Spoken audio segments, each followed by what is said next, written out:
When scrolling through YouTube and searching for historical videos to watch, I saw a void in the coverage of historically influential women within the medieval ages.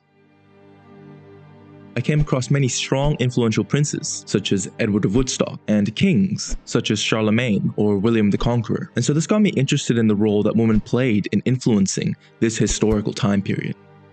I did my research and found figures such as Joan of Arc, Eleanor of Aquitaine, and Isabella of France. However, by chance, I've been playing this historical game recently called Crusader Kings 3, and within this gaming community, I found a very loved and interesting character, the Warrior Countess, Matilda of Tuscany.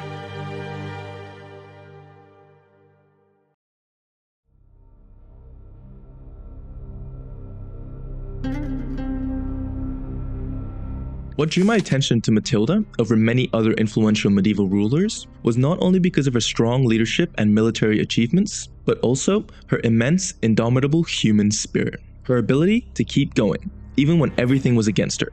She fought to her last breath for her values and never gave up, no matter the setbacks. This drew my attention to her because Matilda of Tuscany was a true example of a warrior, a woman who made a name for herself in the annals of history, forever immortalized for her achievements and influence over the medieval world and her impact for centuries to come.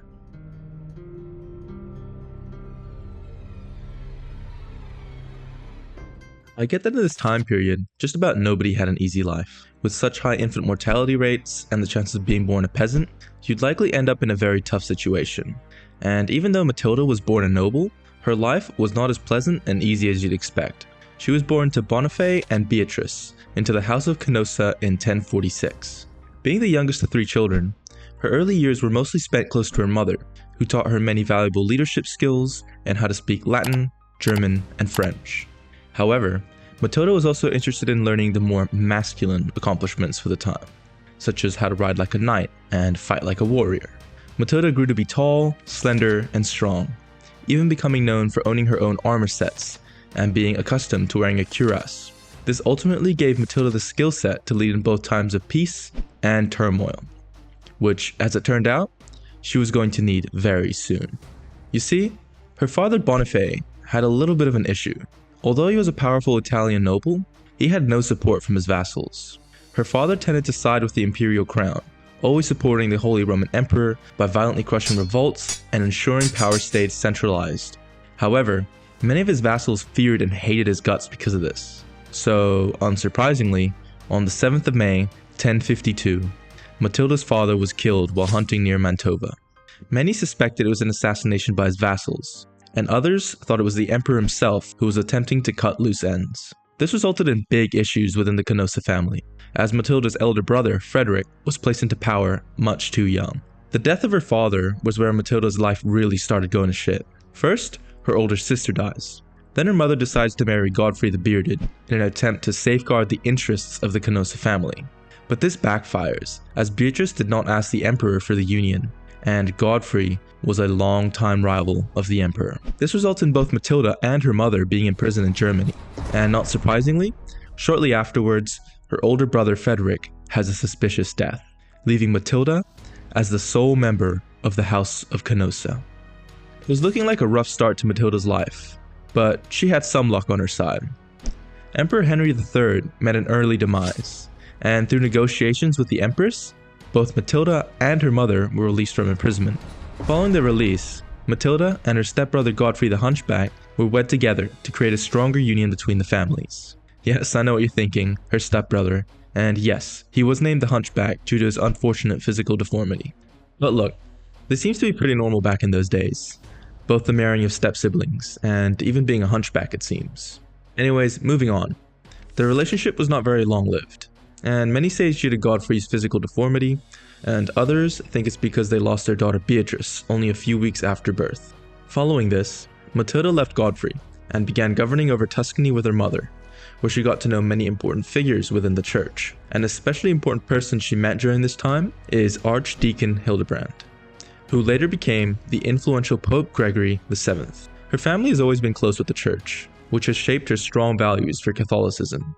And these strong values, along with a close relationship to the future pope, were what actually led to her long-lasting impact on history.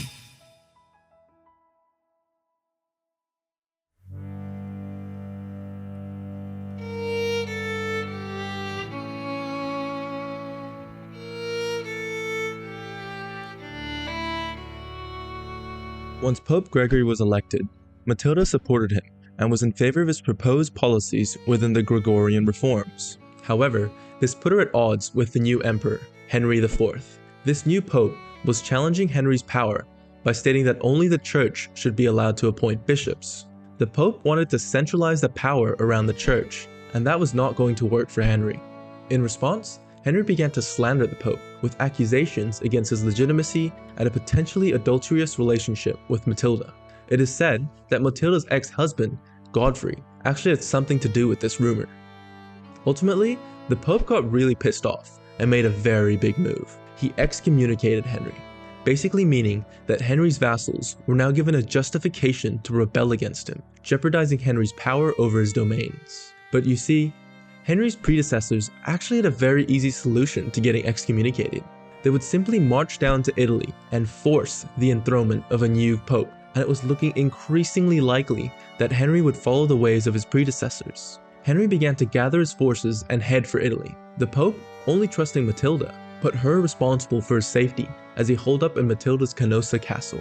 But seemingly, due to Matilda's military support and the rise of a rebel faction of southern German princes, Henry took a very different approach and instead walked barefoot to the gates of Canossa Castle. Henry was looking to show penance and come to an agreement with the Pope. This event has become well known in history as the Road to Canossa, with some even calling it the humiliation of Canossa. This name came about due to the nature of the event. Henry was kneeling down in prayer for 3 days and nights during a raging blizzard before he finally received an audience with the Pope. And seeing as Matilda was Henry's second cousin and had a close relationship with the Pope, she acted as an intermediary for the two. Following the two influential figures reaching an agreement, the excommunication of Henry was lifted. But, well, this agreement didn't last very long, because in the following year, Henry was once again excommunicated by the Pope. This time, however, Henry was going to use force. Matilda gathered her troops in Volta Mantovana and stood to face Henry. Unfortunately, the exact number of troops and the events of the battle were not recorded, but the Battle of Volta Mantovana reached its conclusion with Matilda's defeat. The loss of this battle was detrimental to Matilda. She lost control over the Lombard plains, allowing Henry to triumph in Milan the following year and push into Rome, ultimately giving him the power to appoint a new pope to the throne.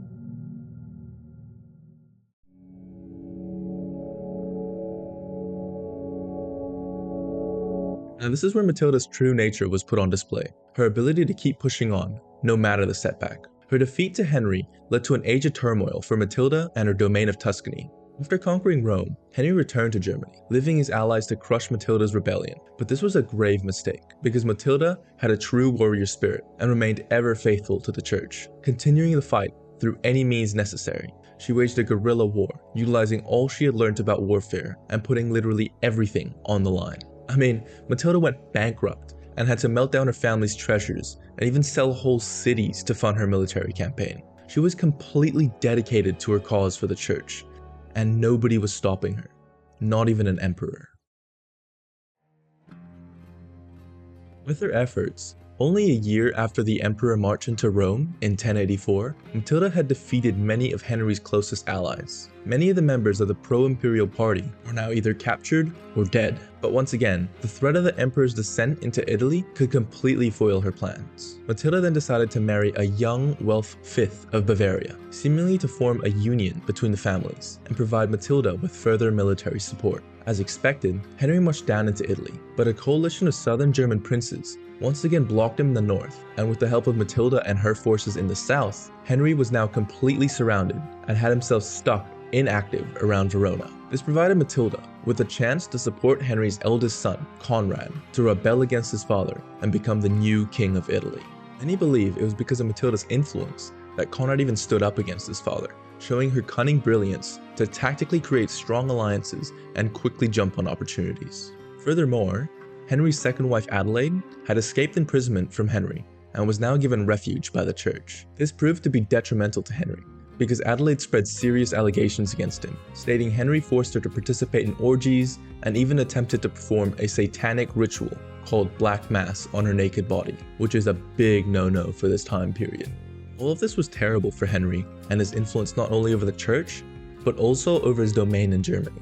Matilda had really stood her ground and fought for her ideals against a powerhouse emperor such as Henry. Things were starting to go right for Matilda, but well, Matilda did make a mistake during this time period.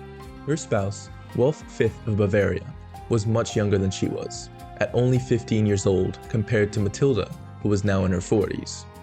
This made for quite an awkward relationship, in which Wolf even felt too uncomfortable to share the marital bed with Matilda. Therefore, it wasn't surprising when their union fell apart, leading to bad relations with Wolf's father and the erosion of their allegiance to Matilda. This ultimately gave Henry the opportunity to slip away back to safety in Germany. Although Matilda was unable to capture Henry, she ultimately achieved her goal of pushing him out of Italy. In fact, Henry would never return to Italy in his lifetime, preventing him from further influencing the church.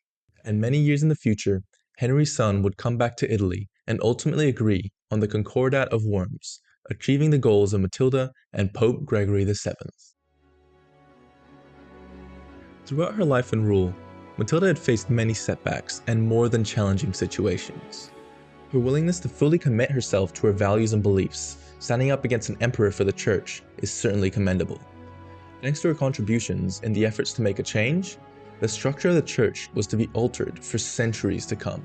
Her reputation and her legacy endured well beyond her death, and she is now recognized as a true warrior of the church and the people.